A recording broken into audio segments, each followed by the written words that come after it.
On any given ordinary day in the Star Wars galaxy, countless extraordinary things happen everywhere, always, all at once. Entire space stations housing tens of thousands of people float through space, massive fleets cross star systems in mere seconds, forgers harness the power of a sun to spew out ships, and your ordinary Gary and Sue pour themselves a cup of water and take a deep breath on a planet with almost no water left, and an atmosphere that would have killed them without scientific intervention. To many of us, these things aren't just extraordinary, they seem downright fantastical, and by our standards, they are. To achieve so many unbelievable things that made the impossible mundane, the Star Wars galaxy had to harness energy in new, far more productive ways than we currently possess. They had to find new fuel sources, learn to refine them, and how to use them efficiently. Without these new scientific developments in energy production, the Star Wars galaxy would be little different to our own. In today's video, we'll go over what changes made such a striking difference. Perhaps the most significant improvements in everyday energy production came in the form of new, exceptionally powerful fuels. These substances, combined with new reactor technology that we'll discuss a bit later, allowed the denizens of the galaxy to produce not just a lot more energy, but also in much smaller, portable ways. These types of fuel powered everything from jetpacks to huge fleets zooming across the galaxies in hours or minutes. Starting with perhaps the most important option when it came to fuel, we had hypermatter, the basic fuel used in hyperdrives. Hypermatter was created when solar radiation struck the core of a planet, and that later had to be mined, stored, refined, and used. In the Redhorn system, for example, the planets had cracked open, exposing their core to the radiation of their primary star. The radiation transmuted the material of their cores into the raw material that, once refined, would become hypermatter. Coaxium was a rarer form of hypermatter.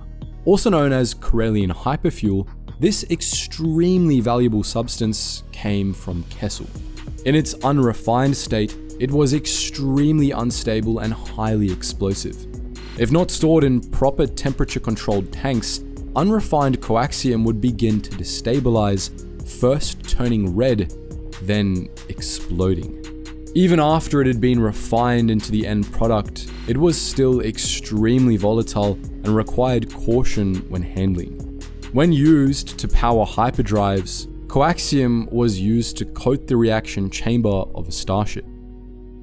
It was so efficient in generating energy that just the small amounts could power an entire fleet. This made it invaluable, with 100 kilos of coaxium valuing over 60 million credits. Another famous fuel was Tibanna, which came in both a gas form known as Tibanna gas and in a liquid form known as liquid Tibanna. Thanks to the many ways it could be used, it was a highly valuable resource, if volatile and explosive. Like coaxium, it could be used with a starship's hyperdrive reactor as fuel for various machines, and even as a coolant for repulsor lifts. It was also extremely useful in weapons technology, as Tibanna gas could be used to supercharge ionized energy bolts, whether we're talking about small handheld blasters or entire ships' laser cannons. Liquid Tibanna, on the other hand, could be used as an energy source to provide heating. Tibanna was found naturally within the Anowat sector, and in particular in the upper layers of Bespin's atmosphere where the locals of Cloud City mined it. Because the gas was so volatile and explosive, the only way to transport it securely was by freezing the newly refined product in carbonite, then transporting it on a repulsor lift sled, then transporting it on a repulsor sled that would prevent undue jostling. From that point, it was exported all over the galaxy. A second variety of Tibanna gas was known as interstellar gas. It was far rarer than Tibanna, and its higher purity made it more effective. Hyperspace scouts favored it for the increased fuel efficiency it provided, which served them well when mapping out unknown regions of the galaxy. A second gas-based fuel was Clauson 36, a blue-green gas found naturally in space. Vacuum-dwelling organisms such as the purrgil inhaled the gas and used it to make hyperspace jumps, and from studying them, scientists devised a way to use the substance as hyperdrive fuel to power starships. One single shipment was enough to power an entire fleet for a year. That said, it was difficult to gather as starship sensors were unreliable at detecting its presence unless the ship was close to the deposit. Rido, short for Ridonium, was another type of starship fuel, and it too was very volatile and explosive, as you can imagine. It could be found naturally on Kijimi, Morak, Sarakor, Trelgaria, and Abathar, and in its natural state, it resembled liquid mercury. Although it was possible to collect and salvage the liquid fuel, it was extremely dangerous. If Rido came into contact with unprotected skin, the reaction would be immediate. First, the skin would itch, then it would feel as if it had come alive, to quote Saw Gerrera. Breathing in the fumes could damage vocal cords, potentially making someone permanently lose their voice, and if they breathed the fumes in too deeply, their skin would blister from within and literally melt off their skeleton. Exposure to Ridonium could cause brain damage, but it was also possible to get high off of, much like when people sniff gasoline fumes. As we mentioned earlier, it was highly volatile and explosive. After collection, it had to be transported at low speeds to prevent jostling the liquid, which would destabilize it and lead it to explode in a flash of bright colors. It took very little to set it off. Even just dropping a tool into it, spilling some, or allowing some to drip out of the collection line were all enough to cause an explosion. Ipsium, meanwhile, was a mineral mined in the rocky caverns of Ipsidon. After refinement, it was used as a rich fuel source. Gathering it, however, was extremely dangerous. The mineral was volatile and easily combusted, and mining it required the use of special cutting tools that drilled into the rock surrounding the ore vein. One slip of the hand, and the tool used to mine it could cause the vein to detonate. Alongside these more mainstream substances, there were many others across the galaxy that were used as fuel by various people. Many of these fuels were straight up named after the planet they were produced on. Kesseline, for example, was a mineral-derived toxic fuel mined on Kessel. It was naturally extracted from Kessel stone during spice mining, and the slaves used it to power their machines. Of course, it was extremely toxic, so not only were they being poisoned by it as it was extracted, but it was also poisoning them when it was being burnt. Then again, being a slave in the spice mines of Kessel had more immediate risks to one's health. On Malastare, they mined a substance called Malastarian fuel. On Jakku, meanwhile, they refined two kinds of starship fuel, Megonite and Nergon-14, though the latter could be used to manufacture explosives. Paragus too produced Paragian fuel, which was extremely volatile. A very rare and expensive fuel source was Isotope 5, the rarest radioactive form of Elerium, an element found in neutron stars. Isotope 5 was discovered on Markheb, where drills collected the fuel and refineries processed it into fuel cells that could power any kind of machine, from engines to droids. Finally, there are some minor types of fuel that still saw use. Paraline was a flammable liquid that could be used as fuel for devices such as jetpacks. Proton gas was extremely flammable, and ruthenium was an explosive liquid metal used in sublight engines. Sabak shark fuel powered starships. Rubidium and strontium were both fuel for vehicles and explosives, and both were extremely poisonous. The only difference between them was that the former was purple and the latter red. Dilinium hydride was used in power packs, and tar fuel and anthracite were both used as starship fuel. But discovering, extracting, and refining high-yield fuels wasn't enough. Using them effectively was an entirely new challenge the galaxy had to overcome. One of the most important factors for galactic energy production was the commonplace use of reactors. Reactors, also called reactor cores, were power-generating units that were used to power everything from starships to space stations to superweapons. Already by the beginnings of the Republic, civilization had created chemical, fission, and nuclear fusion reactors that were powerful enough to fuel space exploration and all those early wars. Some of this technology is possible in our world today, but it's the everyday establishment of things like nuclear fission that allowed for such an explosive evolution in technology. The more localized fuels we discussed earlier went into reactors like these. These types of generators were the most mundane, common everywhere in the galaxy, and they provided energy for untold trillions. They provided energy to cities and could even be made small enough to power individual droids. A more advanced form of reactor was found on starships and space stations. The hypermatter annihilator, also known as a hypermatter power plant, a hypermatter reactor, or a hypermatter annihilator reactor, produced immense amounts of energy by destroying hypermatter. These reactors had insulated cores, usually by coating them with dunium and dolomite. But these powerful reactors didn't just fuel hyperdrives. They could also be used to power superweapons. The Death Star, for example, had a hypermatter annihilator reactor as part of its energy grid, though it likely wasn't the only reactor. When fully charged, the battle station converted the energy generated by the reactor and used it to shoot its super laser, which was powerful enough to destroy entire worlds. A subtype of these hypermatter reactors was the solar ionization reactor. Rather than simply burning hypermatter, these specialized reactors instead used hypermatter to create a miniature star within the reactor chamber. Then, they drew power from that star. This type of reactor was commonly found on Galactic Empire-era vessels, from the TIE Fighter to Imperial-class Star Destroyers.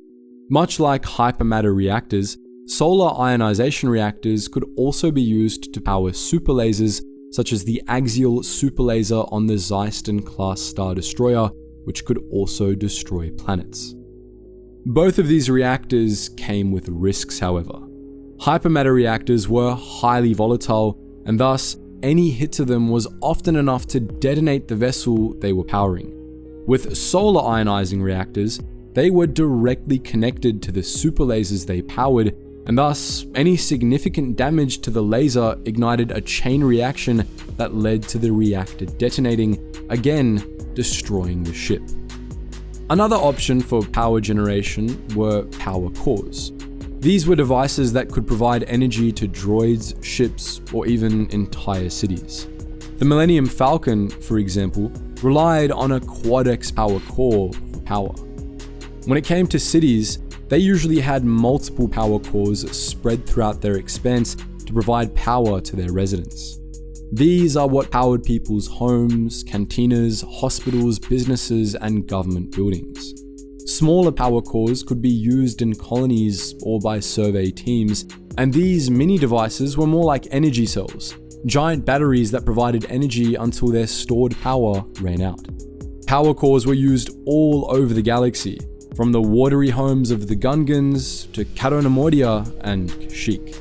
It was commonplace for each culture to adapt power core facility architecture into their own styles, and so it was possible to distinguish a Wookiee power core from a Nemoidian one.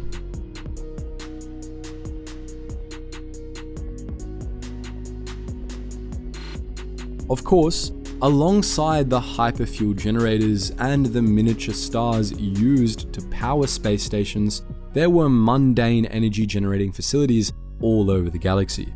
Dams, wind farms, solar farms, hydroelectric and thermoelectric generators existed on pretty much every planet, generating energy for use in manufacturing, defense, and even city living. Planets used such facilities alongside their various reactors and power cores to power things like planetary shields. Relying on one single type of energy generation was risky in a galaxy where slicing and sabotage were commonplace. But on a more practical level, each area was better suited to different means. What cannot be undersold, however, is the incredible progress galactic civilization had made in improving every part of their power grid. It wasn't just easy access to powerful fuels and commonplace nuclear fission that made them so energy efficient, it was also the immense technological advancements they had made in collecting, transporting, storing, and using energy. To use geothermal energy as an example, the Star Wars universe had developed hyper batteries, which were huge storage devices that could store and convert vast amounts of geothermal energy directly from the planet's core. Energy storage had also been significantly improved. Helix rings, for example, were energy boosters that stored the equivalent of enough pure coaxium that could fuel the hyperspace travel of 50 starships.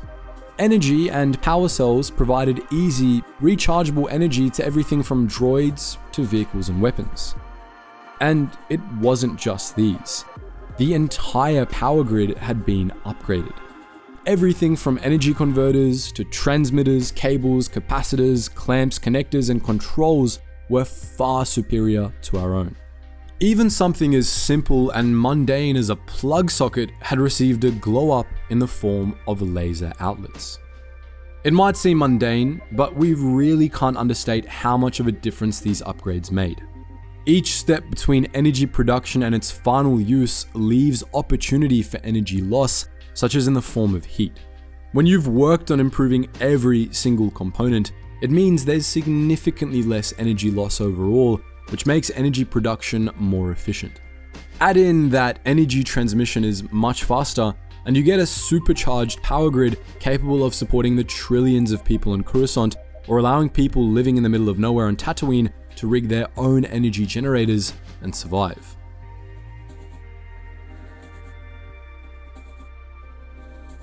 And finally, no video on Star Wars energy generation would be complete without talking about Kyber Crystals. These living crystals were found on many planets across the galaxy and had seen use by the Jedi for millennia. In the early days, the Jedi Order wielded weapons known as Jedi Katana, essentially high carbon metal blades imbued with the Force. Once it had been forced, a Kyber crystal would be set into its hilt until crystal and sword became one, resulting in a nigh impenetrable, glowing blade that could parry energy weapons and cut through most substances. With the advancement of technology, these rudimentary weapons were improved until sometime between 10,000 and 7,000 BBY, the first lightsaber prototypes began emerging. These weapons used force-sensitive crystals inside cylindrical hilts, resulting in a blade of pure energy. Over the next millennia, they kept refining the design, and by approximately 5,000 BBY, the modern lightsaber was born. These modern weapons didn't require an outside power source, which is where the Kyber crystal comes in. We've spoken before about how a lightsaber functioned, with all the intricate parts that had to come together to produce that contained blade of plasma. In that video, we mentioned the discrepancy between canon and legends regarding the role of the Kyber crystal. In canon, it's described as a focus for the energy that comes out of the power cell, and in legends, the crystal itself is what gives the blade the energy. The same principle was applied to many different kinds of weapons, such as light pikes, light whips, great sabers, and so on. They could also be used to power ranged energy weapons, such as sniper rifles and blaster pistols, but this was less commonly done, as Kyber crystal supply was heavily controlled by the Jedi Order, but we'll talk about that more in a minute. Putting aside the legend's interpretation of the Kyber crystal as a power source, even as a focus, they were extremely useful. The Death Star relied on them to focus the beam generated by its hypermatter annihilator reactor, turning the beam into a more concentrated force. There's no doubt that, had Kyber crystals been readily available, they would have seen significant use in many applications beyond weaponry. However, as we mentioned earlier, this was precisely why the Jedi Order maintained strict regulations on Kyber crystal trade. The Order didn't want Kyber crystals circulating in commercial markets, or even worse, being sold to the Sith, and so they put considerable efforts into monitoring and policing the market, chasing down and confiscating shipments of Kyber crystals that might have been illegally gathered or stolen. The Republic and True Sith Empire even went to war with one another on the planet Ilum. Knowing how valuable Kyber crystals were, the True Sith Empire had staged an invasion of the Republic-controlled world near the end of the Cold War, hoping to oust any Republic troops and take over gathering the crystals found within the crystal caverns of the world. They were unsuccessful in the end, but it would only be a few short years before a new iteration of the Empire returned to Ilum, and that time, the planet didn't survive their visit. With all that said, it was truly the technological developments that allowed for the people of Star Wars to not only survive on overcrowded or isolated worlds, but even take to the stars and go into hyperspace. The development of new technologies, the discoveries of new materials, metals, alloys, and fuels allowed for vast improvements, and together, they created the complex system of energy production Star Wars is known for today.